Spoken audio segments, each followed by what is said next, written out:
Welcome to another episode of What the Hype. Your hosts today are myself, Eric, and Micah. Hey, Micah. Hey, Eric. How's it going? Good, doing good. For the audience, I want to say put on your proton packs and fire up the Ectomobile, because today we are saving the world from Gozer and getting slimed in the process. We're tackling one of the most critically acclaimed series of the 1980s. It spawned multiple sequels, including one that's in theaters now. Of course, we're talking about Ghostbusters. I feel like we should have the theme song playing right after that. Oh, it's playing, especially the backing track from the 12-inch cut. That boom, boom, doom, doom, doom, doom, doom, boom, boom, boom. We're getting it. But for this discussion, I wanted to bring on a buddy of mine that I haven't talked to in a while. But our origin story, how I met him, is very important. When I think of Ghostbusters, I think of my buddy, Ivan Guerrero. Hello, Ivan. Hi, Eric. Hi, Micah. Thanks for having me on the show. Thanks for coming on. We haven't spoken in 12, 13 years, but, whenever you send an invite, I'm there. Well, you're very reliable. You have good vibes. And that's, as I was saying to you before we recorded, I've been following you on social media. You're a really cool guy. You always were. And that's why we're friends on Facebook. But it's funny because Facebook creates this, sort of sense of keeping up with people when in fact it's like, oh, wait, we haven't actually had a conversation. Right. So anyway, you were very, very gracious with your time. Oh, thanks for having me. Anytime, I get a chance to talk about Ghostbusters, it's a great time. So, yeah, tell us more about yourself. Tell the audience about yourself. I'm based in the Philippines. I'm a commercial director, and I'm also an owner of a comic book store over here. So I got my pulse in pop culture. I love Muppets. If you can see my background, there's a lot of Muppet stuff, Tim Burton stuff back there. And of course, Ghostbusters. It's one of the things that it's really much a huge tentpole of my childhood. I grew up with the movie, the cartoons, and pretty much everything that's come since 1984. Yeah. Well, and why I thought of you is kind of how we met. It was in Chicago, in line where all good things happen, by the way. Oh, yeah, all good things happening. Mike has made several trips to Chicago. Yeah, but we met in line, as I recall, in line at the Jewel-Osco supermarket on Ashland and Wellington for a Dan Aykroyd autographing and signing of his vodka line, Crystal Head Vodka. Where I actually got this T-shirt signed. It's a little smudged. It always was in Sharpie, but I putting this T-shirt on. This is a small. This was like 15 years ago. It was a struggle, but I've got it. I still got the shirt, and commemorating that day in line. But I think we were just, the line was long, and as I recall, we just struck up a conversation in the line. Right, and eventually I got you to take my picture, and I took yours. Yes, that reciprocal. It was so good. I don't think I've gotten the opportunity since, honestly, and anything to have like vodka that. signed. You haven't to have vodka. Yeah, well, I could sign vodka, but what would that mean? Can I just say what I love about this story, aside from the vodka, of course, is it really just speaks to what fan communities are all about, right? The fact that you're standing in line at a supermarket, you don't know each other, and you're more than willing to strike up a conversation. You take each other's photos, and now here you are. I'm doing the quick math. 14 years later, 15 years later, having a conversation about the very thing you were standing in line about. I think that just sums it up in a nice, neat way. Yeah. Had I had a pop culture podcast before now, I would have invited Ivan on a long time ago to talk about this. But it definitely is thrilling to still have that line open after all this time. Eric, do you still remember what I had signed? Oh my God. I don't. I brought a copy of this book, Making Ghostbusters. It's kind of a rare book already. It's a copy of the shooting script that they used for the film. And then prior to meeting Dan Aykroyd, about 2 weeks earlier, I had the chance to meet Harold Ramis and Ernie Hudson. And I've just been trying to get that Bill Murray signature ever since. Yeah. Yeah. Bill Murray, historically unreliable, but maybe one day. One day, yeah. Yeah. Well, that's probably why I was like, oh yeah, this guy is going around having the just but that's such a common collector thing too. Is like, here's, let's complete this look. I have a Star Trek Next Generation poster that I really for years waited for to complete. Is you want to complete it. Let's definitely talk more about meeting the other guys soon. And for today, we'd like to introduce, I guess, Ghostbusters as a whole.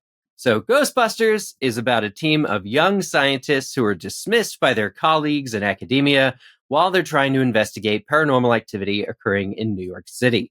They decide to go into business for themselves, and their exploits prove quickly to be necessary since the city itself is experiencing an increase in supernatural phenomena.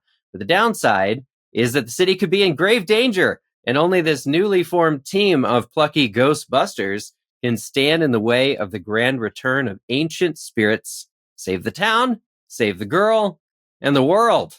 So it's a big film. It aims high in scope. There's a lot going on, but I believe part of the reasons it's a classic and we're talking about it 40 years later is that it succeeds in doing that. Micah, who is Ghostbusters for? Ghostbusters is for you if you like adult comedies, movies and films about the afterlife, and modern fantasy. I think it does a good job of blending a lot of those elements together. I would agree. Definitely thinking about why it was initially so popular. It is a blend of those items. The film, of course, was released on June 8th, 1984. It was praised for its blend of comedy, action, and horror. Bill Murray's performance was often singled out for praise. Who doesn't like him? And there really wasn't anything like Ghostbusters before Ghostbusters. So that's kind of, I think, what a lot of these films in the 80s that were so in love with, Back to the Future and others, are really the first of their kind, a well-made film that came and did something that just hadn't been seen before. Right. And I was thinking back on it and doing a little bit of research, and you had the Abbotts and Costellos of the world that existed before something like Ghostbusters came about. But I think one of the big things was that, yes, this was really like a blockbuster. This was a high budget film, not to take anything away, of course, from Abbott and Costello, but this film was greenlit for $25 million, which at the time was unheard of for a comedy. Yes, for other major films, but for a comedy, there was a lot of hesitation, at least in what I went back and read. And even things like special effects, all the major studios were tied up with films like Indiana Jones and Return of the Jedi. So when you look at Ghostbusters, there's some things that you say to yourself, oh, you know what, those special effects, could have been done maybe in somebody's backyard. Not to take anything away from the film, but there was something happening that year, 1984, especially that summer. Everybody was kind of going into the summer looking for some sort of supernatural comedy-ish.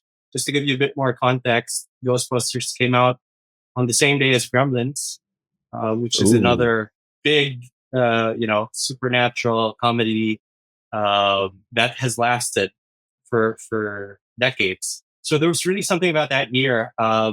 I believe Goonies came out also as well. So shortly after. I mean, those three movies are actually like the three Gs. I always say the three Gs of the '80s: Ghostbusters, Goonies, and Gremlins. Really made my childhood. There was something about the letter G. Yeah, in 1984, it was like time to review the letter G. And I do think that tends to happen when there's just like that.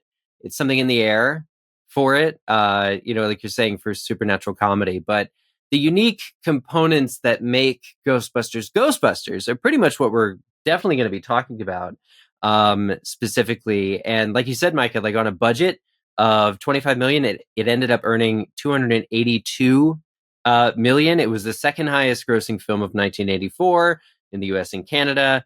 And it was then the highest grossing comedy ever. So worldwide box office has made close to 300 million.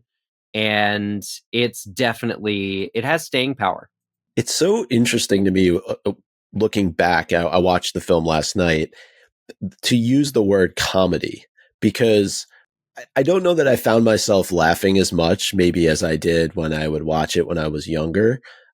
I just maybe certain things just don't land the same way. And obviously we're in a much different time in 2024 than if I was back in the 1980s watching as a kid.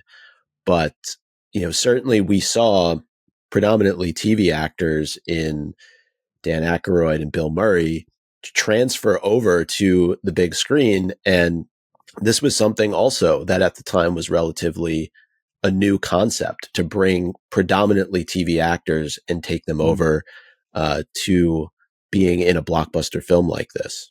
I definitely think that's certainly right. I mean, seeing the SNL actors, or actors that people knew from SNL specifically in big budget motion pictures, I'm thinking Stripes, I'm thinking of, essentially this whole era of comedy actors were like the leading comedians at the time. Rick Moranis as well. I'm thinking of some Canadian influence, of course, Dan Aykroyd. So this definitely, I think the film still is hilarious. There's those iconic moments, he slimed me, Ray. Come in, Ray. There's just so much to love, but I do think Ghostbusters is one of the films I could probably, when I was a kid, quote every line as it comes up in the movie. I watched it hundreds of times. So maybe you're just used to the laughs. And that's why must watching be what it is. Last night. My inner child was laughing. That's what it was. That's it. That's to break through the adult hardened shell exterior to do it.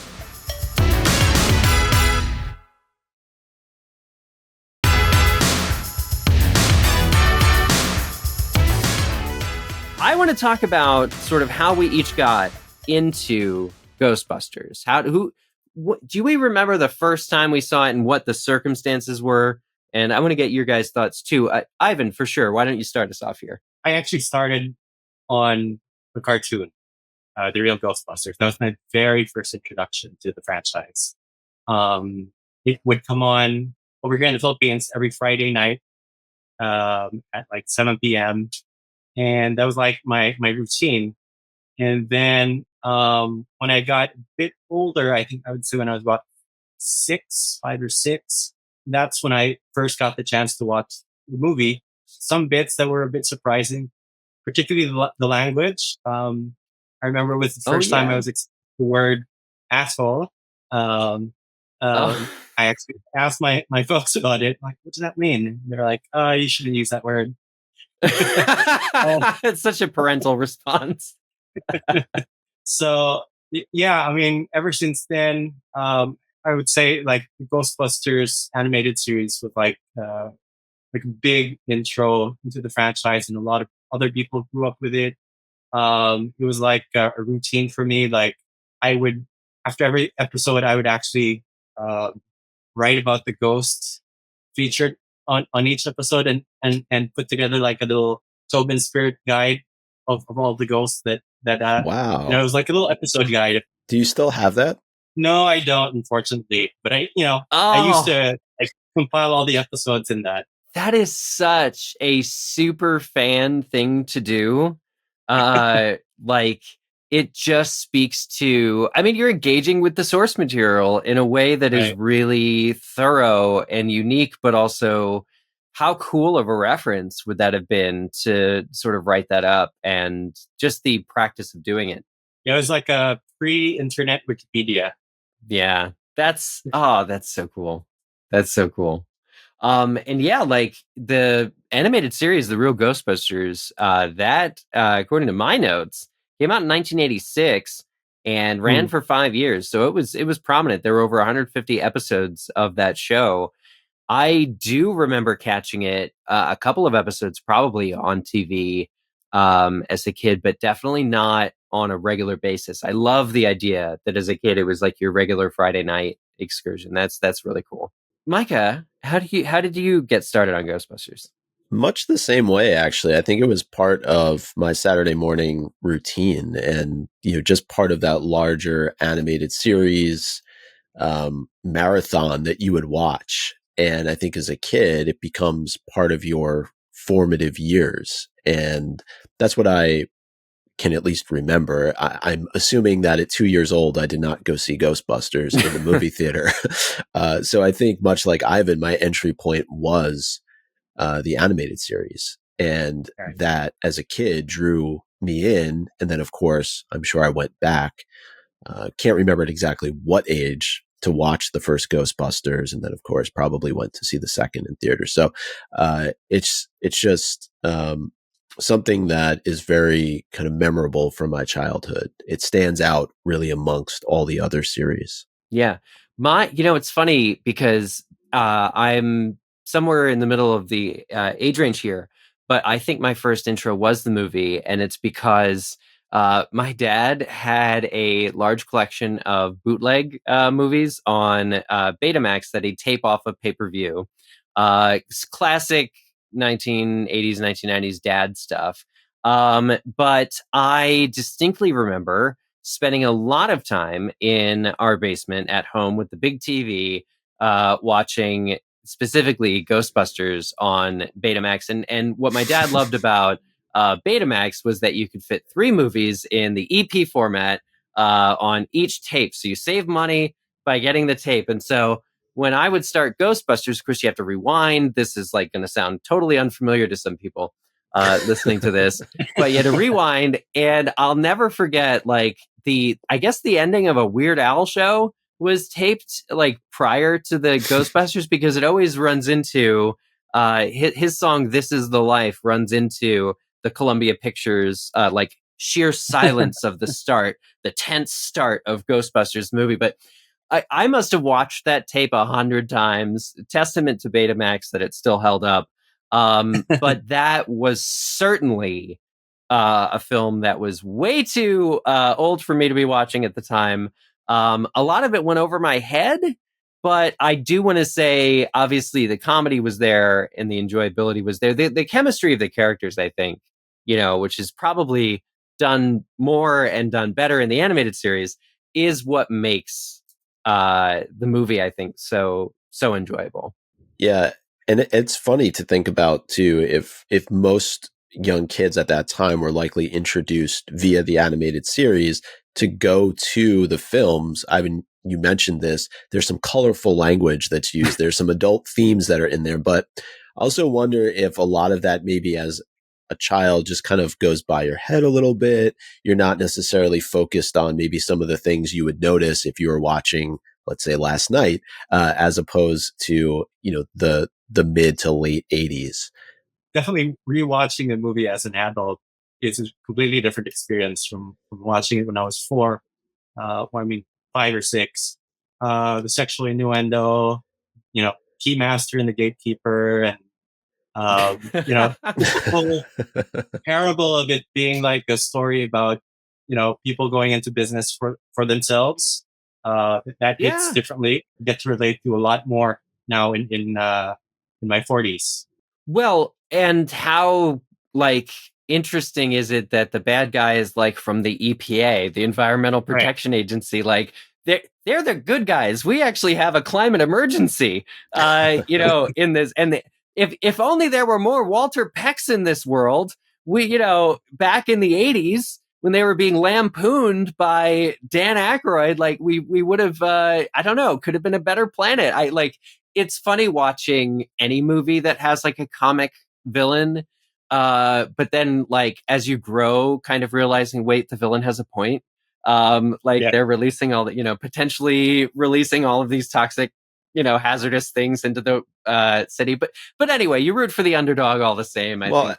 Yeah. And that story continues, obviously, when, the Ghostbusters are in conversation with the mayor and Bill Murray throws out, well, if you go with us, there's a chance, you save millions of people, you're going to get reelected. Oh. And just that whole kind of through line is something that probably plays into a lot of decision making these days as well, still to this day. So Ghostbusters is your primer on lobbying and skirting regulations and definitely marketing. It's a master class in marketing. Yeah. It teaches you everything that you could ever know to start your own business and be successful and get the girl at the end and save the city. Yeah. I mean, it teaches you everything you need to know in life. What else? So is that what makes Ghostbusters great? What do we think makes Ghostbusters, especially the first film, but also in general, like the animated series and everything? What makes it great? Why has it stood the test of time? It's partly, I mean, you got horror, you got comedy, you got romance, you've got a story about business, you've got Stay Puft Marshmallow Man. I mean, this movie has everything. Right? The worst possible Thanksgiving Day float imaginable. Oh, well, and the toy potential. I had it. You had which toy? The Stay Puft Marshmallow Man. Oh yeah, what did he do? Oh, I mean, back then there's only, it was just a figure. Oh, okay. I'm sure as we got into the 90s, it could like do other things like set itself on fire, but no, I don't think that ever happened. Maybe. I had a Darkwing Duck back in the day that could light, and it was probably not the best. Anyway. Oh my God. I think part of what makes it great too is that it's set in New York. And I know we all have a lot of love for Chicago here, but I think the iconic settings of New York City, some of which unfortunately are no longer there, but just the fact that as a kid who grew up in the suburbs of New York City, to be able to see the Ghostbusters, this cool group of guys running around New York City doing all the things that they're doing, and they're saving the city, right? So I think that's really one of the things that makes it so great. And at the time, so much movie making had moved over to Los Angeles. And so this was a huge, big budget film that was being made in New York. And I think in many ways helped to bring New York back onto the main scene. That makes a lot of sense. There's definitely New York, and not growing up in New York, but I grew up in Pennsylvania, kind of where Gremlins is set, actually. Where Taylor Swift grew up. Yeah, Taylor. Yeah, this is years before her even being a concept. Well, yeah, the film is, but I actually grew up like right around the same time and right around the same place as Taylor Swift. Anyway, Pennsylvania. New York was just a 90-minute bus ride away, but always seemed so grand. I didn't make it to New York till I was 17, but seeing it on films, especially like Ghostbusters, where the town is under attack, made me feel like I knew it. And so the fictionalized version of New York City, but it's probably like pretty close to the original because they're going for realism with that kind of stuff, really did, I think, make it have this larger than life aspect. And just the reason why I brought up some of the film industry coming back to New York is because in the 1980s, New York wasn't the best place to be. I mean, New York had a lot of challenges, and I think some of those come through in the first movie, but I think people often have like this picturesque concept of what New York is kind of all the time, and it certainly wasn't the case in the mid to late 80s. What I like about sort of Ghostbusters, what I think makes Ghostbusters really unique and iconic for all of this time is, and we talked about it briefly, but like how blue collar it is. These guys are hard workers. They're not the best of the best. They're what the city has. They're definitely like entrepreneurs who are at the cutting edge of this ghost technology, but as scientists, they're dismissed. Right. There's a scene in the beginning of the film where they're thrown out. Their grant is revoked, which again, don't really know what that is as a kid. But I mean, they're essentially told that they will never make it in the real science industry, and they have to prove everybody wrong. And there's that classic sort of underdog story, but it's being told in such a successful way. Like we watch these guys have to go and refinance a mortgage so that they can get the money to buy this dilapidated firehouse and turn it up. And so it's so involved in kind of the nitty gritty of how they do it that you really cheer them on. And there's sort of just like their working class heroes. You know, they're not sort of the superhero who is invulnerable and you're never going to really get him down. These guys like have presumably financial issues to worry about. They're interested in like getting the girl or starting a job. You know, it's very different set of heroes, I think, than you have seen in other media. They're your everyday person. Yeah. Right. Yeah, and especially the Winston character, you know, comes in off the street, gets a job. He's just looking for steady employment, but he finds friendship.